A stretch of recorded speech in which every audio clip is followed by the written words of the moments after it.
Análise Política, com Orion Teixeira. Ao vivo com imagens para quem acompanha a nossa live lá no YouTube da Band Minas. Olá, Orion, bom dia.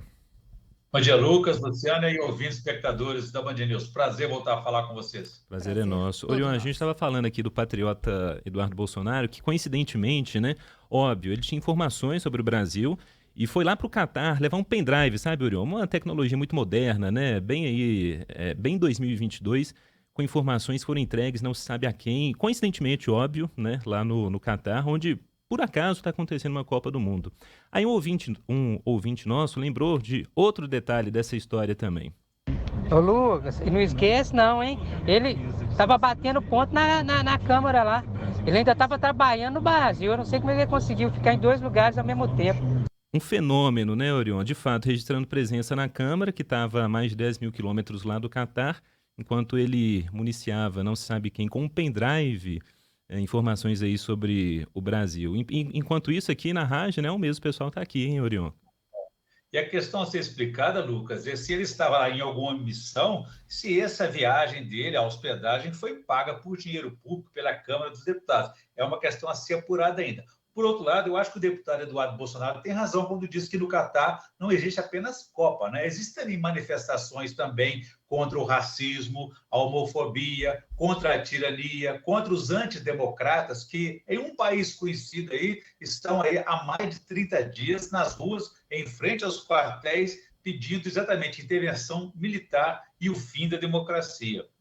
É um fenômeno esse Eduardo Bolsonaro. Orion, falando da nossa vidinha aqui, privatização acelera uma aproximação entre Zema e Lula ao mesmo tempo que os distancia. O que está pegando? É um desafio para ambos os lados, viu, Lucas? Em primeiro lugar, deve prevalecer a política, né? A capacidade de convivência pacífica dos diferentes, de estabelecer pontos de diálogo, de interlocução, apesar das trombadas na campanha eleitoral. Já a parte, digamos, mais técnica, né, vai exigir muita conversa, porque quase todos os temas, os projetos mais tidos aí como mais urgentes de hoje, os distanciam em divergências quase que insuperáveis, mais do que isso, ideológicas. Por exemplo, o governo Zema quer fazer o leilão, quer conduzir o leilão de concessão da Ceasa Minas e do metrô de Belo Horizonte. Além da oposição e do desconhecimento desses modelos, o que está incomodando o futuro governo Lula é o fato de que essas medidas estão sendo feitas nas últimas semanas do atual governo, no final de dezembro, no apagar das luzes do governo Bolsonaro. Se forem concluídas essas operações, no mês que vem, elas terão que ser depois homologadas, né, pelo próximo governo. Ou seja, seria mais sensato esperar um novo governo tomar posse para rediscutir a continuidade ou a descontinuidade ou ainda uma revisão dessa modelagem dentro de um outro padrão de pensamento que está assumindo o novo governo. O governo mineiro reclama disso, afirmando que o mercado acharia estranho. Ora, de novo o mercado apitando nas coisas públicas é mais um desafio, então, para a política resolver. Nesta terça-feira, o secretário de Infraestrutura de Minas, Fernando Marcato, se encontrou com o senador Alexandre Silveira em Brasília para tratar sobre a privatização do metrô de Belo Horizonte. Silveira é do PSD, mas participa da equipe de transição do futuro governo Lula. E já se manifestou de forma contrária a concessões conduzidas pelo governo estadual. O metrô, como você sabe, Lucas, ele é alvo de promessas mirabolantes e eleitoreiras há mais de 30 anos. E nesse período não cresceu 1 quilômetro sequer, além de seus 30 quilômetros entre o oeste e leste da capital mineira. Requer urgência? Sim, mas o que é um mês nesses 30 anos na hora de transição de um governo para o outro? A privatização entregaria a responsabilidade para terceiros, para o setor privado, sem a garantia de que a obra será feita e de que os serviços serão melhorados e que o custo será conhecido para o final dessa obra para o usuário. Ainda há o caso do leilão da Ceasa Minas. Ambos os casos estão com o leilão marcado para o dia 22 de dezembro, a 9 dias do fim do atual governo. A equipe de transição já havia solicitado ao governo federal o adiamento desses leilões aí. Como não obteve resposta, o PT nacional entrou na justiça pedindo a suspensão do leilão da Ceasa e do metrô de BH. Além disso, como você sabe, outras demandas estarão na mesa de negociação de Minas com o governo eleito, como a concessão de rodovias federais, a famosa 381, Rodovia da Morte, 040, entre outras. Mais polêmica ainda ao projeto de adesão de Minas ao regime de recuperação fiscal, que impõe um ajustamento cruel nas contas de Minas e que o impede de ter autonomia sobre investimentos, venda de estatais, entre outros.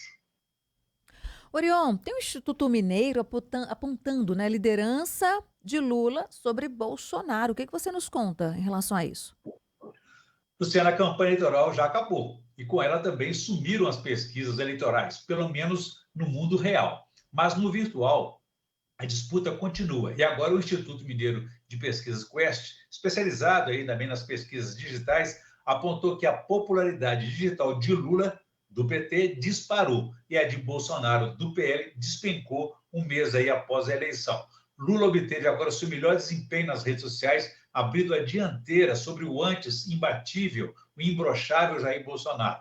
O indicador da pesquisa vai de 0 a 100. É calculado diariamente pela empresa mineira e Lula agora atingiu 84,8 pontos e Bolsonaro marcou 51,6, na medição feita na última segunda-feira. Segundo o Felipe Nunes, cientista político e diretor do Quest, o início da transição para o governo Lula e o sumiço de Bolsonaro foram decisivos para essa variação dos índices do último mês. Além do sumiço de Bolsonaro, outro fato político que contribuiu para a sua derrocada é essa negação da realidade, da derrota eleitoral, de não aceitar a derrota e se fechar no palácio. É aquela velha máxima, Luciana, rei morto, rei posto.